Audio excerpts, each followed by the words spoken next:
यहाँ मौजूद हूँ। यहाँ पर डेंगू मलेरिया से जूझ रहे लोग आज बेहद परेशान हैं। सफाई ना होने के कारण यहाँ पर जो ये बीमारी है दिन प्रतिदिन पनपती जा रही है। उसी बीमारी से आज एक युवक की मौत हो गई है। उसी परिवार में मैं मौजूद हूँ। सहयोगी से कहूंगी परिवार को एक झलक दिखाने की कोशिश करें। यही वो परिवार है जो आज अपने बेटे को अपने भाई को खो चुका है। इधर सहयोगी से कहूंगी इधर दिखाने की कोशिश करें। और ये पूरा गांव जो आज इस बीमारी से जूझ रहा है। इनका कहना है साफ तौर से कि जो सफाई जो सैनिटाइजर जैसी जो चीजें हैं वो अगर यहाँ लगातार मिलती इस गांव को तो शायद ऐसी जो बीमारी है ये अपने आप में घातक बीमारी है। डेंगू जैसी बीमारियां लगातार जो चल रही हैं गांव-गांव में। यहाँ लोगों का ये भी कहना है साफ तौर से कि 150 से 100 से 150 और 200 तक लगभग यहाँ पर इस बीमारी से लोग जूझ रहे हैं। उसी के चलते आज एक युवक अपने आप में जो 25-26 साल का जो युवक था वो आज मौत के मुंह में समा गया है। वही परिवार से बात करने की कोशिश करूंगी, बहुत परेशान है।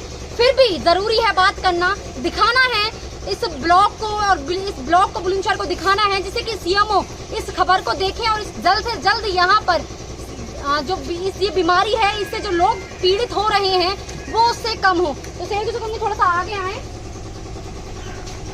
ये पिता है इनके, थोड़ा सा आगे आए। क्या नाम है दादाजी आपका? अच्छा ये बताइए वो कब से बीमार थे? 4 दिन हो गए। इतनी जल्दी से ऐसी बीमारी एक साथ ही पनपी? हाँ, डेंगू गाँव में क्या होता है। अब 2 बच्चे हैं, बताओ हमारे तो रोने हो जिंदगी भर को। बहू मतलब कितनी उम्र है? खैर ये बात करने की स्थिति में नहीं है। भैया ये बताइए कितनी उम्र थी, कब से बीमार थे? ऐसा तो नहीं कोई और बीमारी हो और इसका नाम दिया जैसे? जी मेरा भाई था, उम्र उनकी लगभग 24 साल थी और ऐसी कोई गंभीर बीमारी उन्हें नहीं थी। मात्र अभी 4 से 5 दिन के अंदर ये सारा जो वो है मामला हुआ है। अभी बहुत मतलब ज़्यादा बुखार भी नहीं था एक साथ। अभी जो CHC है ऊंचा गांव वहाँ का भी इलाज चला था, वहाँ से उन लोगों ने जिला अस्पताल के लिए रेफर कर दिया। कल 2 से 3 घंटे वहाँ CHC पर वहाँ जिला अस्पताल में रखा, लेकिन जब वहाँ फ़ायदा नहीं हुआ तो उसके बाद हमने एक प्राइवेट हॉस्पिटल में एडमिट कर दिया उन्हें, जहाँ उन्हें ICU में भर्ती किया गया और रात पर उनका इलाज चला। सुबह 6 बजे उनकी डेथ हो गई और डेंगू डॉक्टरों ने बताया, रिपोर्ट में भी दिखाया गया है डेंगू है। गाँव में डेंगू की लगातार यहाँ पर जो डेंगू की संख्या है वो कितनी बढ़ रही है? संख्या की बात करें तो देखो मैं भी अभी 2 दिन में अभी सीधा हुआ हूँ बुखार में। मेरे पापा भी, मेरी वाइफ भी और मेरे परिवार में लगभग सभी को बुखार आया है। आस पड़ोस में आप किसी से भी पूछ सकते हैं, लगभग हर परिवार से 2 से 3-4 सदस्य सभी लोग बीमार पड़े हुए हैं। आप कहीं भी किसी से भी गाँव में जाके पूछ सकते हो, हर फैमिली से 1-2 व्यक्ति बीमार हुआ है और कुछ ऐसे हैं जिनमें ठीक हो चुके हैं। कुछ अभी दिल्ली, मेरठ और जो बड़े बड़े हॉस्पिटलों में जिनके पास अच्छी व्यवस्था है, आर्थिक स्थिति बढ़िया है, उन लोगों ने अपने। इस गांव में प्रधान है? जी प्रधान है, सब कुछ है। देखो हमें किसी से कोई शिकायत नहीं है, वीडियो हो चाहे कोई सेक्रेटरी हो चाहे प्रधान हो, लेकिन ये जरूर कहूँगा कि अगर किसी की कमी है तो दोषियों के खिलाफ जरूर कार्रवाई हो। जिनकी कमी मतलब अच्छा, यहाँ पे दवाई छिड़की नहीं जाती है? दवाई हर गांव के लिए हर हफ्ते में कई बार कुछ नहीं ना तो मैडम यहाँ पे कोई फॉगिंग मशीन चली है, ना कोई स्प्रे हुई है। और आप नालियों की और जो खड़ंजियों की व्यवस्था देखोगे तो कीचड़ जमी हुई है। आप गांव में जाके देख सकते हैं, मुआयना कर सकते हैं, इसमें कुछ कहने की जरूरत नहीं है। गांव के बीचों बीच तालाब है सब? बिल्कुल तालाब है, लेकिन पानी अब सड़कें खुद तालाब बनी हुई है, तालाब की जरूरत नहीं है, सड़कों पर ही तालाब है इस समय। भैया जिस तरह से इनका कहना है, इसी परिवार के ये पीड़ित व्यक्ति हैं, उसमें क्या राय है आपकी, क्या कहेंगे? देखिए गांव में फंड आता है, सैनिटाइज के लिए भी आता है और स्प्रे के लिए भी आता है। साफ तौर से यहाँ देखी जा रही है, अगर ये नहीं तो मैं कहूंगी कि प्रधान की बहुत बड़ी कमी है, लापरवाही है। ऐसे प्रधान को इस गांव में रहने का अधिकार नहीं है, उस सीट से उनको हटा देना चाहिए, क्योंकि ये अपने आप में जो बीमारी पनपती जा रही है वो देखना चाहिए प्रधान को। लगातार यहाँ पर स्प्रे होना चाहिए, क्या कहेंगे उसमें आप? स्प्रे होना चाहिए, लेकिन ये ऐसी कोई कार्रवाई यहाँ पर प्रशासन द्वारा नहीं की गई है। गांव में 150 से लगभग पीड़ित हैं जो गंभीर मतलब डेंगू से चल रहे हैं इस टाइम में। आप गांव की हालत देखिएगा, कागजी कार्रवाई में सैनिटाइजर हो चुका है, पिछले फोटो अपडेट कराकर डाल दिए गए हैं वो, बाकी कोई सैनिटाइजर नहीं किया गया है। जब आज ये दुर्घटना इस बच्चे के साथ घटी है जिसकी डेथ हुई है तो इन्होंने तुरंत सैनिटाइजर कराया है सुबह सुबह। मतलब आज आँख खुली है उनकी। सुबह जब बच्चे की जब डेड बॉडी जा रही थी तो स्प्रे हो रही थी। उससे मतलब पहले बॉडी को देखने के बाद स्प्रे स्टार्ट हुआ इनका। सिर्फ डर की वजह से कि हमारे साथ कोई कार्रवाई ना हो जाए। नहीं, कार्रवाई तो होगी, कार्रवाई तो होगी। कह रही बात क्या क्या बिल्कुल सही, मेहरबानी जो मेरे घर लुटो है। गाँव में 150 से ज्यादा तीन लोग बार पीड़ित मच्छी हैं। लगा अपने आप गिरवाई है। कहा को हर डाल घर है में तो 4 लोग मरीज हैं। आप ये उस भाई के पिता हैं जो अपने बेटे के लिए लड़ रहे थे, लगातार उसे कह रहे थे। तू का बुझाया करवा दो ना। कोई नहीं देख सकते हैं ये वही परिवार है, ये वही पीड़ित परिवार है जो आज अपने बेटे को भी खो चुका और भी इस परिवार में पीड़ित है लगातार इस गांव में। हम खुद अपने आप में खौफ आ रहा था कि नहीं जाना चाहिए हमको, परंतु फिर भी पत्रकार है, हमारा कर्तव्य है यहाँ दिखाना था और इस लेवल तक लेके जाना है इस खबर को कि जिससे कि ऐसे लोगों पर कार्रवाई हो और लगातार ऐसी हम खबरें दिखाते रहेंगे, चाहे आगे उसका परिणाम कुछ भी क्यों ना हो। अगर हम बात करें भैया, देखिए मैं ये कहना चाहता हूँ, मैं भी इस गांव का नागरिक हूँ और हमारे गांव में शायद ही कोई घर ऐसा हुआ, व्यक्ति तो बच सकता है कि जो बुखार से पीड़ित हो, लेकिन कोई परिवार ऐसा नहीं होगा जिस घर में बीमार ना हो। और ये सब यहाँ पर जो जिला प्रशासन की तरफ से या यहाँ पर ब्लॉक की तरफ से कोई भी सुविधा नहीं, डॉक्टरों की कोई टीम नहीं आई, कोई देख रेख नहीं समझिए। तो अगर ये समय से हो जाए, डेंगू की जांच हो जाए और उसका उपचार हो जाए, कोई मलेरिया की दवाई नहीं छिड़की, ना कोई मलेरिया की टैबलेट बटी, तो यही सब कारण है कि जो हमें यहाँ पर बीमारियाँ पनप रही हैं। तो मैं जिला प्रशासन से और शासन से ही मांग करता हूँ कि गाँव में समय समय पर सफाई और सैनिटाइज होता रहे।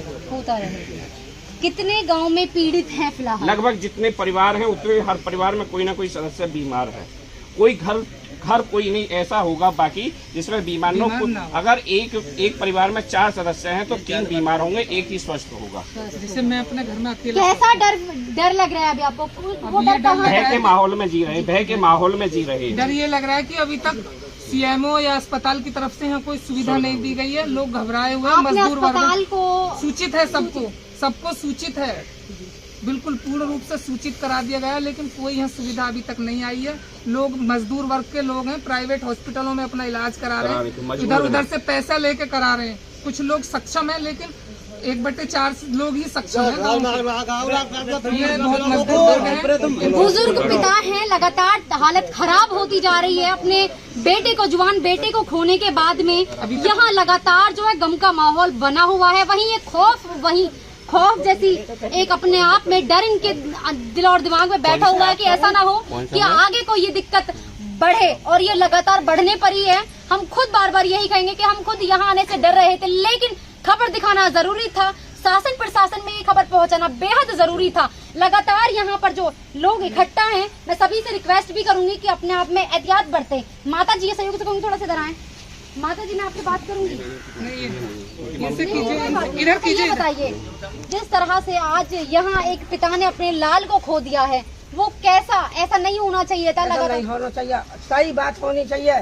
गांव में शुद्धिया सब बात की होनी चाहिए, जो शुद्धिया करनी है सब तो काम बढ़िया होना चाहिए। जो शहर में शुद्धिया तो क्यों नहीं है शुद्धिया, गाँव में क्यों नहीं है शुद्धिया? तो प्रधान लुट रहे हैं, हम लुट रहे हैं और सब लुट गए। हम भतीजे चले गए, भैया चले गए हमारे। इस बात कह रहे हैं शुद्धिया होनी चाहिए, हमारे परिवार को, बस्ती को, सबको शुद्धिया होनी चाहिए। हम यह बात कह रहे हैं, हम हाथ जोड़ कर कह रहे हैं। प्रधान जी यहाँ पर आए आपके? प्रधान जी वो ना मिले, प्रधान जी नहीं मिले, भाई साहब उनको मिले। प्रधान जी मुझे ना मिले, आना चाहिए था जबकि प्रधान को तो यहाँ पर आए, बिल्कुल भी ना झाके। जब दवा इन्हें लहास जा रही है, इन्हें दवा छिड़कवाने को लगा हुआ है, और मैंने तो गाड़ी खूब दी है प्रधान को। हाँ, मैंने कहा ये जब यहाँ को लहास ये खा कर नहीं है, दूसरे खा लिए को जब यह दवा छिड़कने को आए, मैंने तो खूब गाड़ी दी है भाई, पेट भर कर गाड़ी दी है। देखिए देने वाली बात भी है, क्योंकि यहाँ एक बीमारी नहीं है, बल्कि वो बीमारी इतनी हद तक जा रही है कि अपने परिवार में से सदस्य कम हो रहे हैं। कम हो रही है, बहुत कम हो रही है। जब लाल जा रहे हैं और बहू फड़क रही हैं, तो बताओ क्या होएगा? जब तुम दवा नहीं छिड़को, और हम लोग कह रहे हैं बार बार न दवा छिड़को भाई, दवा छिड़क दो, जाके सुविधा करो। न नागिन की सुविधा हो रही और न बाकी की सुविधा हो रही। काय की सुविधा ना है, हाँ कितने बच्चे हैं जो भाई की अभी मृत्यु हुई है? एक बेटा ये है, 2 बच्चे हैं। 2 बच्चे हैं अरियानी उम्र के। बेटा ये बड़ा बेटा ये है, ये बेटा है, ये बेटा है। हाँ वो जो जो भैया आज इस दुनिया में नहीं रहे हैं, उन्हीं का बेटा है ये। आज इसके सर से इसके पिता का साया उठ गया है। प्रशासन शासन को ये देखना चाहिए, अस्पतालों को ये देखना चाहिए, प्रधान को ये देखना चाहिए। प्रधान को वोट इसलिए दिया जाता है कि वो अपने गांव की सुरक्षा करे। अगर गांव में किसी तरह का माहौल बन रहा है, अगर गलत माहौल बन रहा है, उसको पूर्ण शांति में लेकर आया जाए। परंतु यहाँ के जो प्रधान है, उनकी पूरी तरह से गलत चीजें देखी जा रही हैं। लगातार यहाँ पर जो सैनिटाइजर है और फॉर्म वो होना चाहिए। देखिए छोटा बच्चा ये है, कितना छोटा बच्चा है, इसको आज ये भी नहीं पता कि इसके पिता इस दुनिया में नहीं रहे, किसकी वजह से। आप सोच सकते हैं कि ये वजह किसकी है। सहयोगी से कहूंगी, देखिए यहाँ पर लगातार सभी की आंखें नम हैं, सभी की आंखें नम हैं। अगर यहाँ पर ये बीमारी चलती रहती, उसका किसी तरह से उपचार हो सकता था, परंतु यहाँ पर अब वो बीमारी अपने आप में मौत बनकर घर घरों में दस्तक दे रही है। बड़े अपने आप में दुख की बात है। मैं तो यही कहूंगी, शासन प्रशासन से रिक्वेस्ट करूंगी चैनल के माध्यम से कि जल्द से जल्द यहाँ कार्रवाई हो और जल्द से जल्द यहाँ पर मेडिकल टीम यहाँ पर आए और उनसे जल्द से जल्द उपचार हो, जिससे कि ये जो घातक बीमारी है अपने आप में रुक सके। तब तक ले इतना ही। HN के लिए मैं काजल लोधी, बुलंदशहर।